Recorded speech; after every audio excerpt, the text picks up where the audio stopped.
Hi, everybody. I hope you're having a good day. We welcome you to another edition of Your City, Your County. And I'm Bob Gray, and we're very pleased to have with us as our guest today. We've had him on a number of times, and he's always a good, interesting person to talk to. Scott Feldt, who is the Kewaunee County Administrator. Scott, nice to have you with us. Bob, nice to come back. Thanks for having me. You bet. You always end up to be an interesting person, and we find out a lot of good things. There are a number of topics that we could certainly talk about today. One I think that kind of caught my attention, it has to do with the zoo. And I'd seen on another media that you're starting to get different animals down there, and some of them are alive and some of them are statues. Right. Maybe you could tell us a little bit about the statues first. Sure. There's great news for the start of 2021. The Bremer family, that family was the name of Bremer Park Zoo, which is down in Footbridge.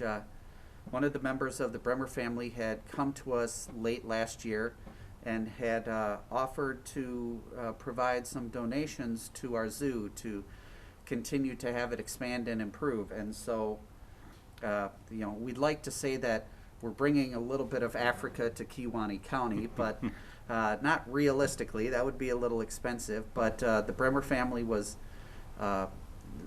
gracious enough to donate $20,000 for four life-size animal statues. And so hopefully sometime next spring, late spring, we will have a lion, a rhinoceros, an elephant, and I believe a zebra. Mm-hmm. And these will be life-size, and so we will be putting them and closing them in near the zoo, not in cages, because we don't have to worry about them escaping or anything. Yes, probably not. So we don't have to worry about that. But yes, there was the donation of $20,000, which excited us. But what excited us even more is they said, that's just the start. We would like to donate, if the Zoological Society and the county are willing to match us, we will donate $100,000 towards a new animal exhibit at the zoo. And if you've heard previously, what we are trying to do is have a pheasant exhibit. And people think, well, pheasants, sure, I've seen a ringneck and I've seen a golden, so what's the big deal? Well, the hope is that we would actually eventually have all species of pheasant within this display. And if you've ever seen some of the pheasant that come from Asia and the like, they are very colorful, they're very beautiful. And so the hope is that we can build a pheasant exhibit and start to possibly break ground in 2021 as well in that respect. And so the Bremer family has committed $100,000, and in our conversations with the Zoological Society, they too have committed $100,000 to this project. You can do quite a bit with $200,000. Correct. Yeah. And in that same respect, the Parks and Recreation Committee just met last night, and they're unanimously recommending to the county board that the county invest $100,000 as its match towards this project. And so the hope is that with this project, we can construct the exhibit, we can therefore procure the different pheasants and start to have what I would consider to be a very unique exhibit. I do not know of any other exhibit like this within the state or within the area. I've been to places where they'll have a ringneck or they'll have a golden, but to have a large number of different species of pheasant, I think is something that's very unique. I think it is very in keeping with our area, with our love of outdoor sports and of hunting. So I think this would be a very interesting exhibit for people to come and see, and to see that there are different types of pheasant that they never even knew about. And one other interesting item that I never knew until we started to look at this, but the market for pheasant eggs, there are some pheasant eggs that to purchase one is $300 to Oh, purchase wow. one. Wow. And so, yes, I think this will be a very exciting project. We hope to include community partners, maybe some pheasant groups and the like, and wildlife conservation groups. I think it would just be an excellent addition to Bremer Park Zoo. And I'm excited that if the county decides to move forward, that we can really start to do this and add this attraction to the zoo and to the park. It'll be fantastic. Very good. Yeah. Very good. How do the pheasants interact? I mean, are you concerned at all that one kind of pheasant doesn't like the other kind, or? The biggest thing, and this is when we talked about, is each species of pheasant will have their own enclosure. Oh, okay. So that way, from an educational standpoint, you can go from enclosure to enclosure to enclosure to see and be able to identify the different species of pheasant. Probably the one biggest part that we'll be working on is whether to house both males and of the same species, but having to house the same male and female within the same enclosure. Mm-hmm. And the reason for that is that there is a certain amount of interaction that happens between males and females.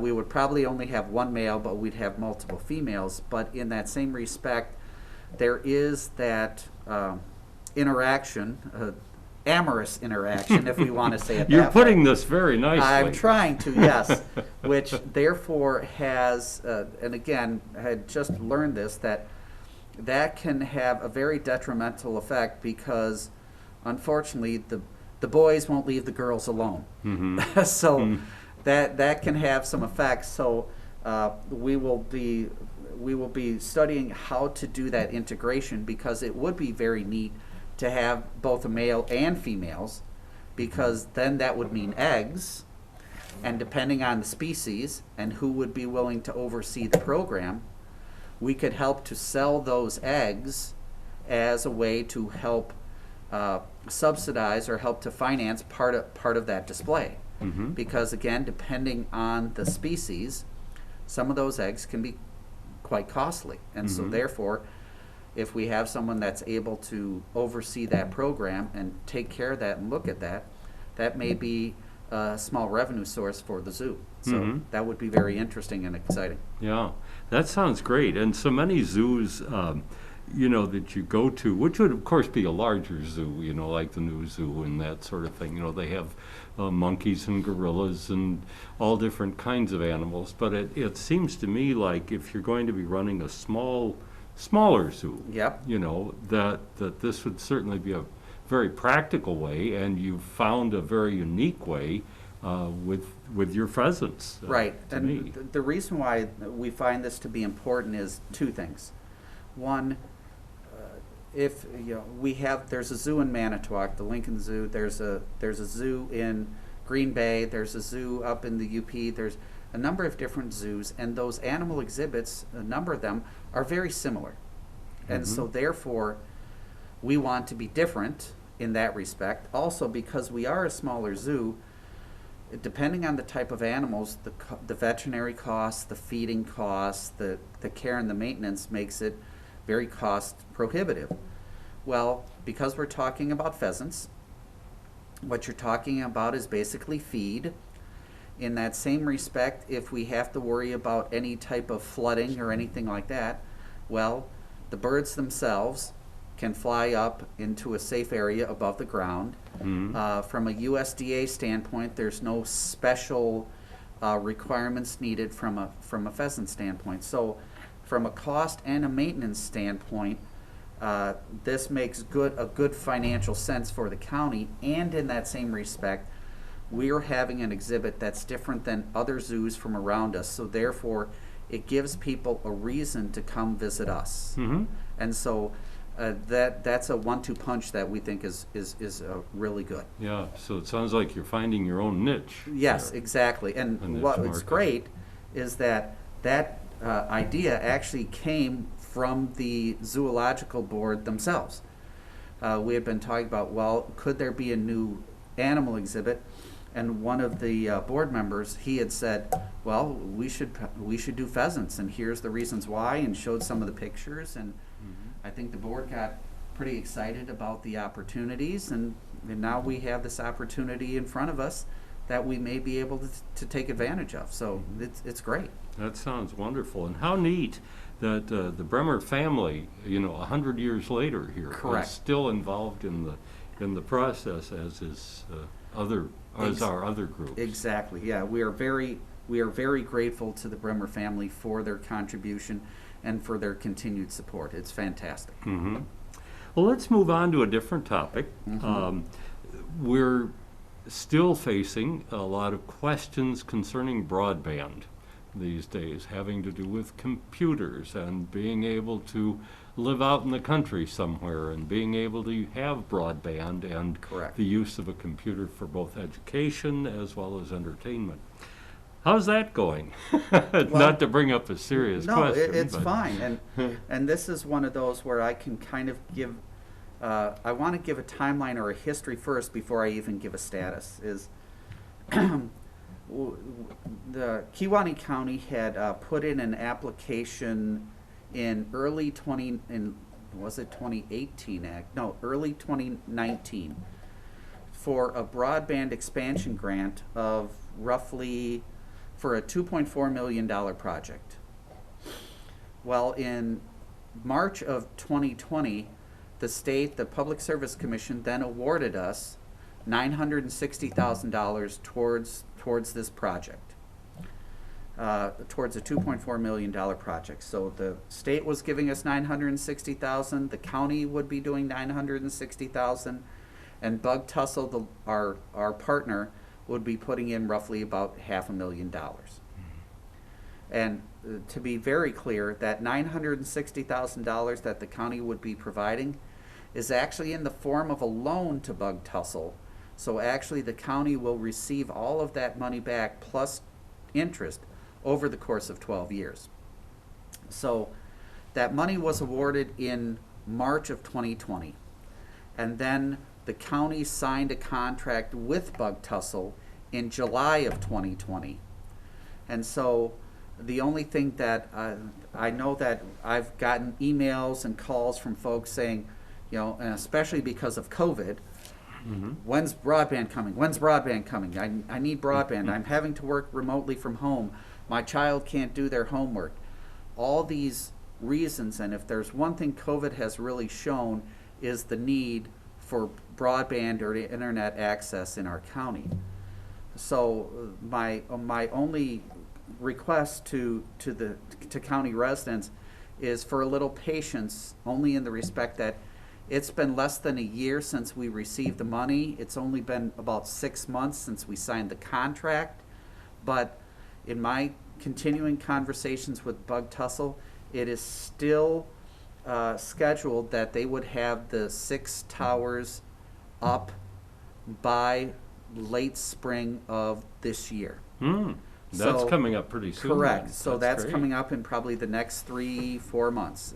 There's always, regulatory stuff and the like, but this will be coming up fairly quickly. So we just ask for patience for folks in that respect. But it's continuing to progress, which is excellent because, again, hearing from parents of students, folks that are working remotely, as well as just the need of businesses and our farms, this is an important thing. To give one more item, last December we put in an application for another grant, and that would be roughly for $4 million, a $4 million project, of which we would be looking from the PSC, from the state, roughly about $1.4 million, $1.4 million of state funds for that, and that would be to put fiber optic cable from those recently constructed towers to bring fiber optic cable to those towers. And the reason to do that is it allows then those folks that connect to those towers, there's additional speed and capacity for the work that they need to do. We will find out hopefully sometime in spring as to whether we receive that money.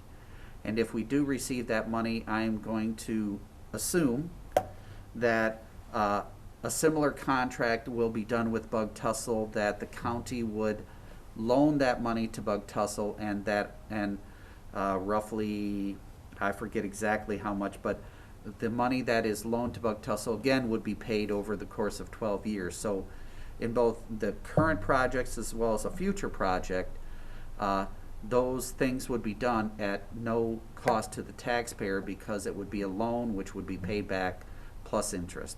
And at least for me as a county administrator, it's becoming more and more apparent to me and I will use the word, the necessity of having internet access and broadband access. You hear from realtors that more and more couples, when they're looking at a home, they're looking at the accessibility to the internet. So in many ways, broadband is the fourth utility. You have water, you have sewer, you have heat, electricity, and then you have broadband. And that's for many now a necessity when looking for a home. And so for us as a county, if we're going to want to attract more people to our county to keep us vibrant and economically strong, then we need to make sure that we have good, reliable internet access within Kewaunee County. And what we've been doing over the course of these last couple years is doing that. And I really applaud the board, and I really applaud our partner Bug Tussle in trying to get this done. Just as an aside, we do also have another partner for at least one tower in the town of Lincoln, and that's Door County Broadband. And they are very close to also, I believe the tower is up, but I don't believe it has been lit up yet to provide service, but that's very close to being done as well. So with local partners and with the state, I think we've set ourselves up in a good position to be able to help not only our current residents, but the potential of having more people come and move to Kewaunee County. Do you ever see a time when, and you mentioned like 80% coverage of the county, do you ever see a time when we'll have 100% coverage? That's 100% is always a tricky number to say. And the reason why to say that is when we think of cell phones, 100% means that there is never a dropped call. And there's always going to be a dropped call. You bet. So part of what this deals with is geography as well. So if you have a home that's in a valley surrounded by trees, it may be very difficult to get service. So, excuse me, do I think that we can get even more coverage? Yes, over time I think we can. I would never want to say 100% coverage because there's always those small areas or small places that we may not be able to provide service. And the cost then to provide that last little bit becomes very expensive. But do I think that we can start here and continue to grow that coverage area? Absolutely. And I think that not only is the county, but our partners would be committed in that as well. Okay.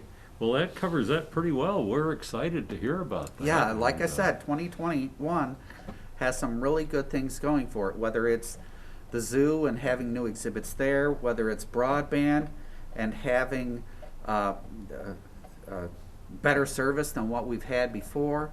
I mean, those are some really good things that we can look forward to in 2021. Great. Another common topic that we hear a lot about is the county jail. Yep. And I've read recently that there are plans to perhaps build the county jail, but it's going to be a little bit smaller project than what was originally contemplated. Well, and I can, some for longtime residents, they'll remember back in basically 2000, there were plans to construct a county jail that I believe had around 100 cells. And at that time, it was considered to be way too big, and there were citizens that therefore recalled the board and stopped the project. We're being, as the county, we're being very careful and methodical as to how we move forward with this project. And part of the reason why is because whenever you build a facility of this size, it's expensive. And so as a county, we have already completed phase 1.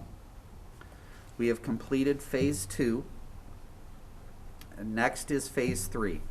Phase 3, if we move forward with it and complete it, should provide us much more detailed plans as to not only what the facility will look like, how big the rooms are, those different things, but also cost estimates. Right now there are general cost estimates, but it's not as detailed as it would be, because I am going to assume that with a project of this size, that you would have the public wanting to weigh in on moving forward.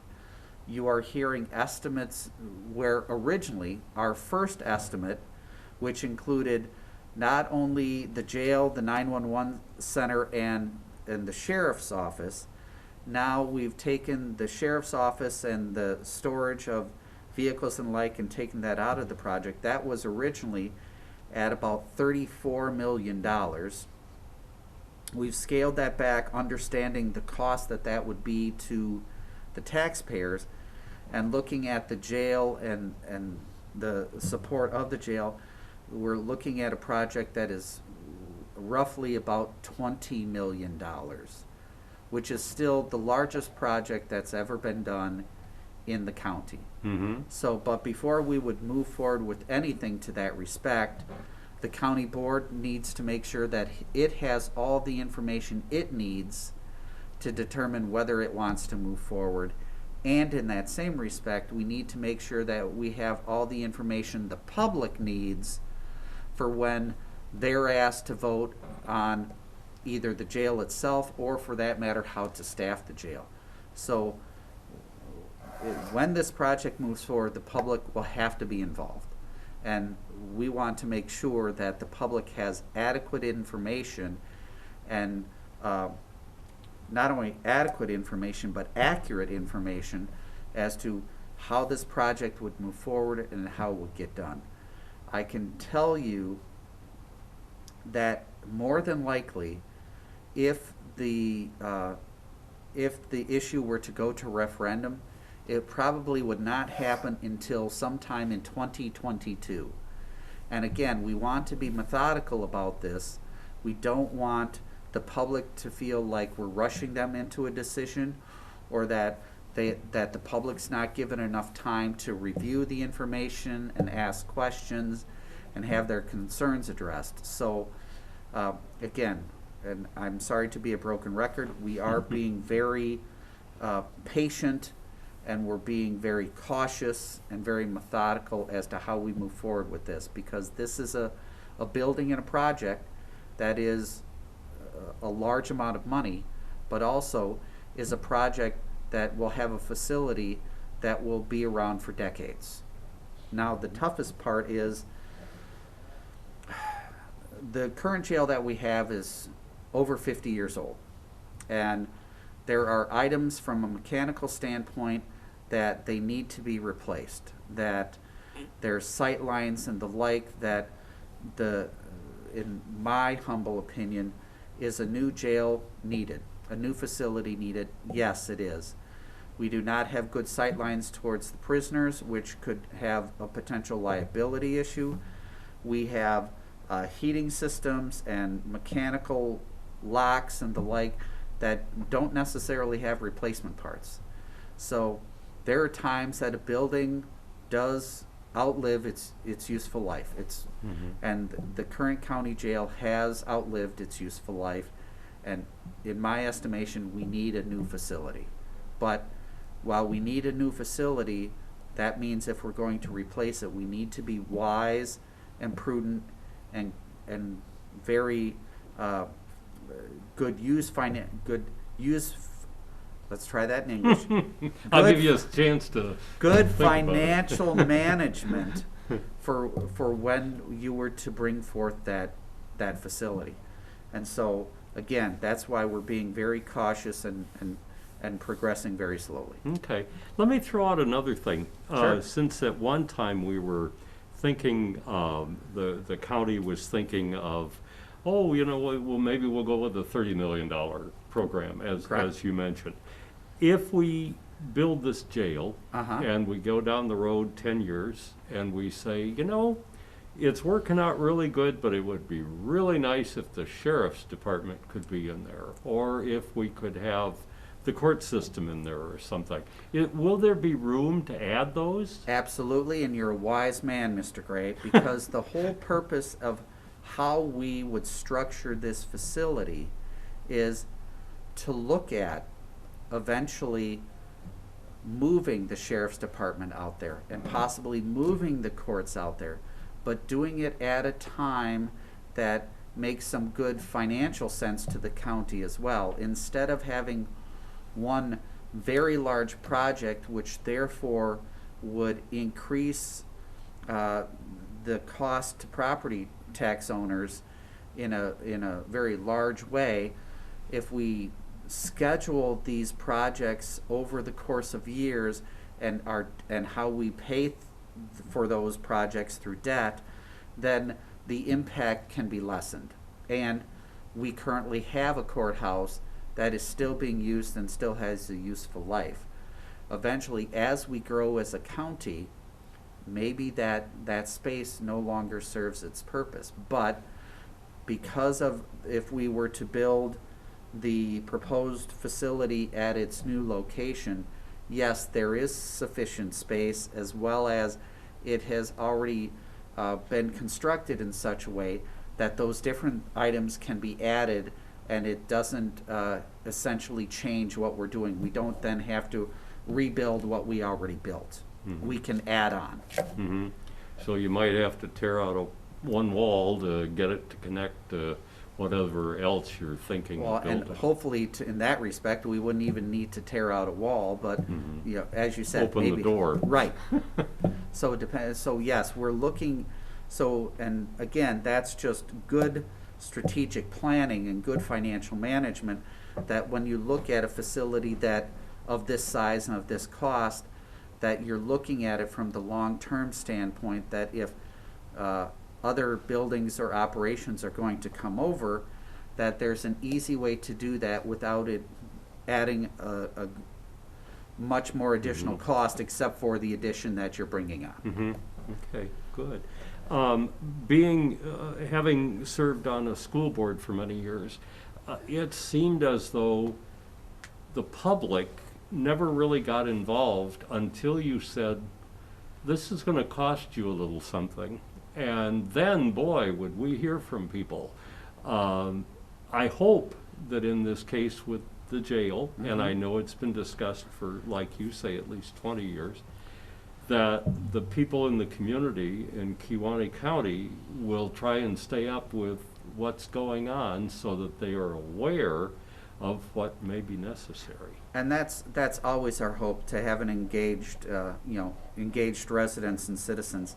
And we've tried to do some of that as well. The former chair, Mr. Widener, Bob Widener, and the current chair, Dan Olson, have continued on the creation and the continuation of the Jail Advisory Committee, which is composed not only of county board supervisors and sheriff staff and county staff, but also public citizens. So we've continued to have that and continue to have them as part of that process.